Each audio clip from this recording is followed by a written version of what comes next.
जब बुरा वक्त आ जाए, कुछ भी समझ में ना आए, तो हमें ये बातें याद रखनी है। साथ संगत जी, जब चारों ओर ही अंधेरा छा रहा हो और कोई अपना दिखाई ना दे रहा हो और केवल दुख ही दुख हो और अशांति अशांति हो, तो उस समय आप देखना कि भारी से भारी संकट के लिए, इसके निवारण के लिए केवल और केवल एक उपाय है, सिमरन भजन करना। अगर आप सिमरन भजन नहीं करते हो तो फिर चाहे आप ये बातें दिमाग में लिख लो या फिर किसी डायरी में लिख लो, आपको कोई भी सुखी नहीं कर सकता। क्योंकि अगर आपको कोई सुखी कर सकता है तो आप खुद कर सकते हो, और ये बिल्कुल सच्ची बात है। इसे अच्छी तरह से समझ लेना, क्योंकि अगर आप अपने विचार के और अपनी विवेक के द्वारा बुरे कामों का त्याग करके परमात्मा की भक्ति करते हो, नाम जपते हो, ध्यान करते हो, क्योंकि जब परमात्मा ने ये मनुष्य का शरीर दिया था, फिर जो हमारे प्रारब्ध के जो कर्म हैं, तो उनके कारण हमारे जीवन में दुख तो आएंगे ही, लेकिन आपको हरा नहीं पाएंगे और फिर आगे जाकर आपको सुख ही सुख प्राप्त होंगे। दुख और सुख इन दोनों से ही परे हैं, बहुत ही सुख और शांति और आनंद, और वो केवल आपके करने से ही होगा। क्योंकि सतगुरु जी महाराज हमें समझा सकते हैं, हमें रास्ता बता सकते हैं और हमें तरीका भी समझा सकते हैं, और सतगुरु हमारा साथ भी दे सकते हैं, मगर चलना तो हमें ही पड़ेगा। और अगर सही मार्ग पर नहीं चलेंगे और हम ये समझें कि हम कहीं पर जाएं और हमारे दुखों का नाश हो जाए, तो इस भ्रम में मत पड़े रहना, इस भ्रम को छोड़ देना। क्योंकि हम तो एक आम इंसान हैं, हम उन महापुरुषों की बात करते हैं जिन्होंने अपना पूरा जीवन तप में निकाल दिया, पूरा जीवन ही उन्होंने तपस्या की, मगर फिर भी उनको भारी से भारी दुखों का सामना करना पड़ा। क्योंकि ये दुख और सुख एक भ्रमत माया का इंद्रजाल है, ना ही दुख है और ना ही सुख है। जैसे जो सपने सर काटे, कोई बिन जागे दुख दूर ना होई। जैसे सपने में हम कभी चक्रवर्ती सम्राट बन जाते हैं, जैसे कि हम रात को जब सोते हैं और जब सपना देखते हैं, तो सपने में हम अपने आप को देखते हैं कि हम एक सम्राट बन चुके हैं, मगर जब हम उठते हैं, हमारी आँख खुलती है, तो उस समय हम सम्राट थोड़ी ना रहेंगे, क्योंकि हम तो जो हैं तो वही रहेंगे। हम उस परमात्मा का ही अंश हैं, मगर हम ये भूल चुके हैं और अपने आप को स्त्री पुरुष, धनी निर्धन, भला बुरा, दुखी सुखी तो ये समझ रहे हैं, और हमने इसे अपने दिमाग में पूरी तरह से बिठा लिया है।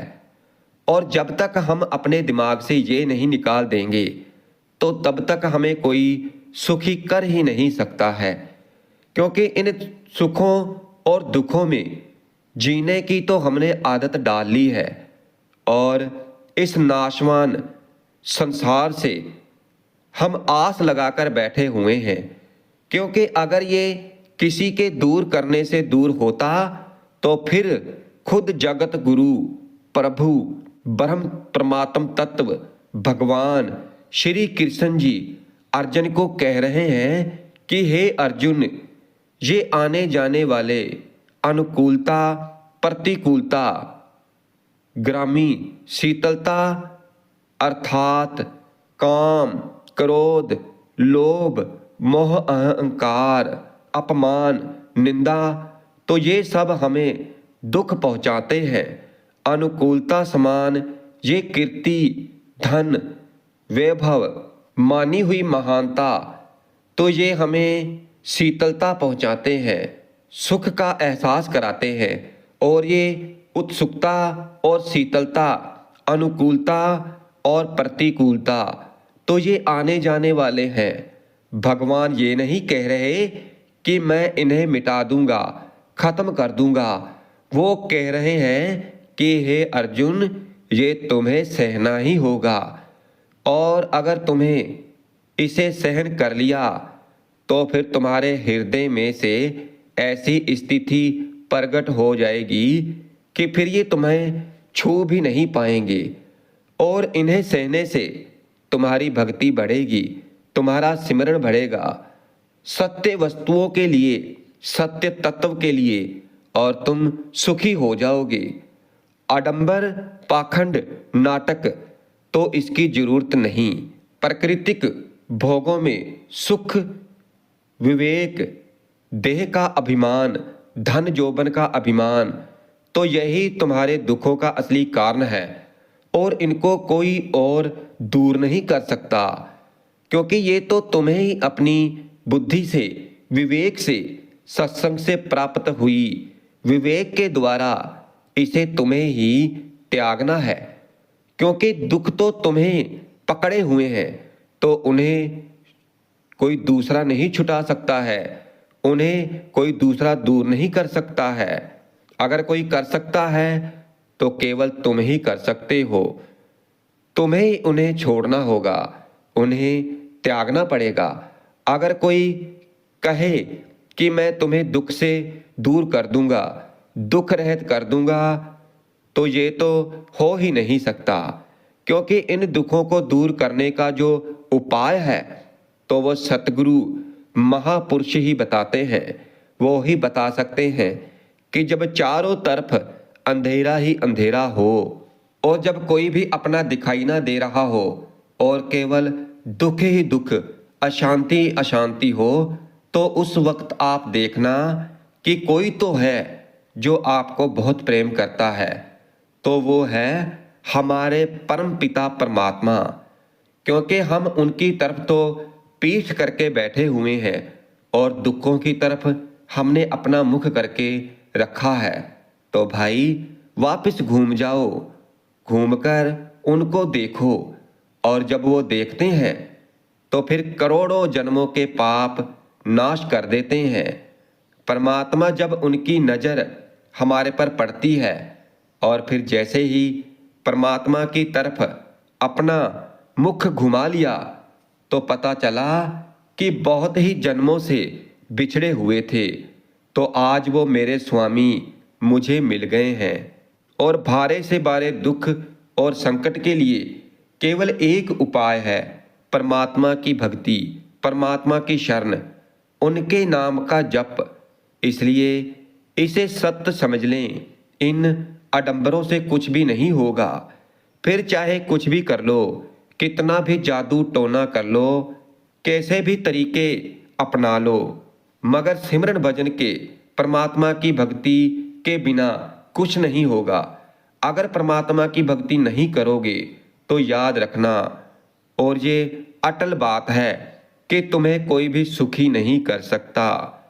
तात्कालिक आपको ऐसा लग सकता है कि मेरा काम बन गया, नहीं, वो तत्कालिक है, क्योंकि हमारा सही काम तो तब बनेगा जब हमारा इस संसार से आवागमन खत्म हो जाएगा, और सदा सदा के लिए हमें ऐसी वस्तु प्राप्त हो जाए कि जहाँ पर और किसी चीज की इच्छा ही ना हो, सभी इच्छाएं खत्म हो जाए, और किसी चीज के अंदर चाह ही ना रहे।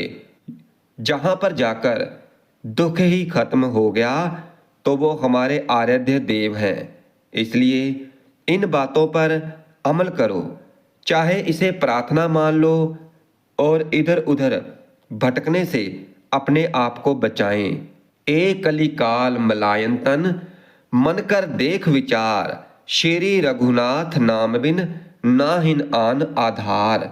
देखो, संत महात्माओं ने, महापुरुषों ने तो साफ साफ कह दिया है कि ये मलायन तन मल का आधार है, मलायन यानी अंदर कामना, कई तरह की कामना, भ्रष्ट आचरण, छल कपट, झूठ पाखंड इसका बोलबाला है। और केवल उस परमात्मा का, उस रघुनाथ का नाम आधार है। जो चाहत है नित सुख अर्जुन, सो को विश्राम, हित धर हित में भजन रहे, पल पल श्यामा श्याम, श्यामा श्याम, श्यामा श्याम। हे अर्जुन, अगर सच्चा सुख चाहते हो, सच्चा आनंद, परमा आनंद चाहते हो, और यहाँ से कभी हटना ना पड़े, और यहाँ पर केवल सुख ही सुख हो और आनंद ही आनंद हो, और अगर चाहते हो कि ये मन शांत हो जाए, हमारे इस मन में शांति आ जाए, इसे शांति मिल जाए, इसका भटकना खत्म हो जाए, इस मन की भागदौड़ मिट जाए, तो बस प्रेम से बोलते रहो श्यामा श्याम, श्यामा श्याम, श्यामा श्याम, राधे श्याम, राधे श्याम। और ये बातें बड़ी ही शोध करके महापुरुषों, संत महात्माओं ने कही है।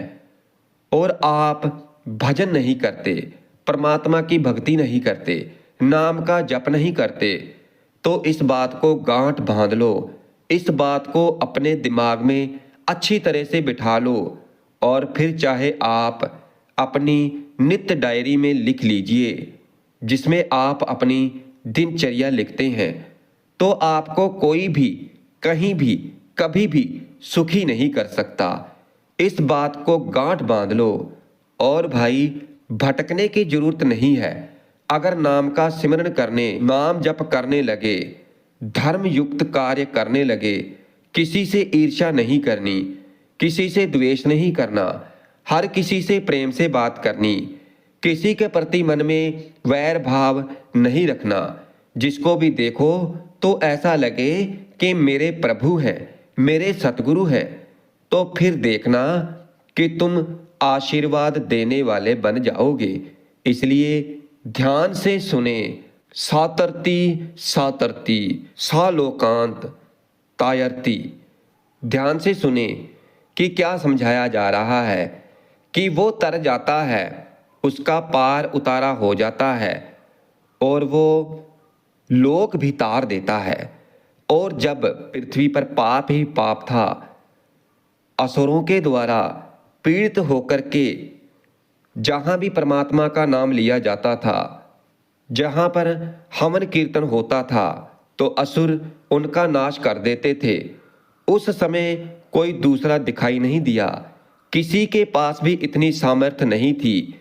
फिर सभी मिलकर के ब्रह्मा जी के पास गए, उच्च कोटि के महापुरुष, और फिर सभी ने ब्रह्मा जी से प्रार्थना की। और फिर ब्रह्मा जी ने कहा कि हम भी जिनके सेवक हैं, तो वही प्रभु परमात्मा हमारी रक्षा कर सकते हैं, हमारी सहायता कर सकते हैं। अब जरा सोचो, हम हैं कि किसी और के पास जाकर अपने दुखों का निवारण चाहते हैं।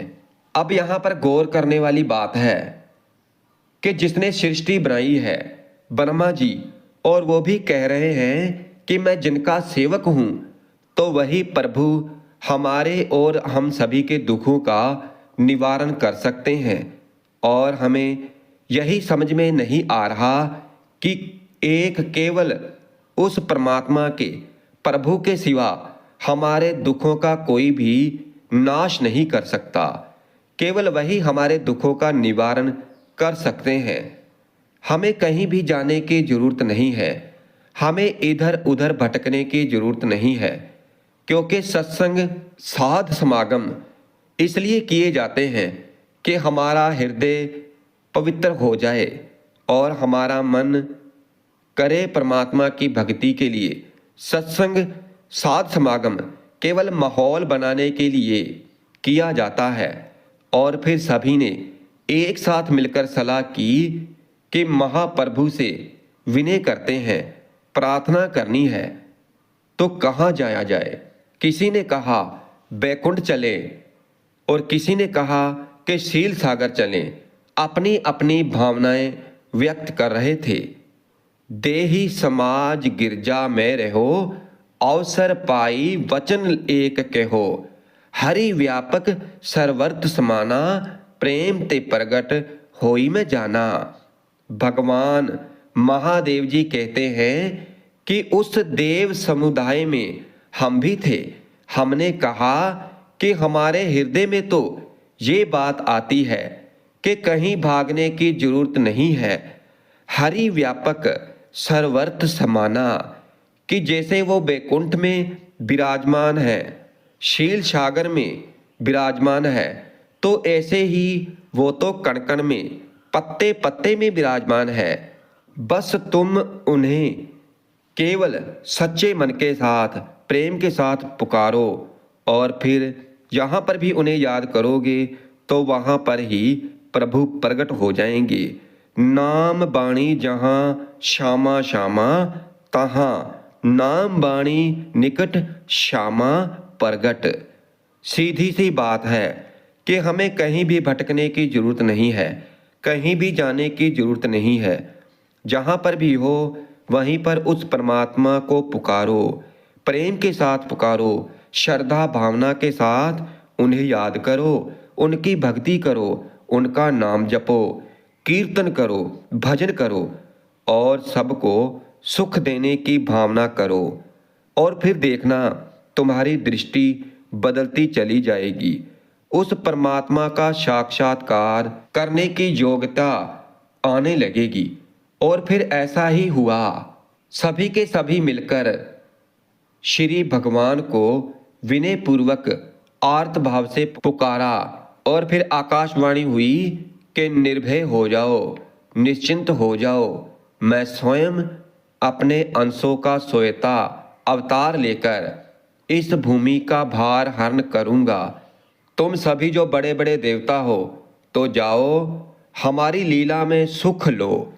और फिर ब्रह्मा जी, महादेव जी, बड़े बड़े ईश्वर, लोकपाल बहुत प्रसन्न हुए, क्योंकि भगवत वाणी सत्य है, त्रिकाल सत्य है।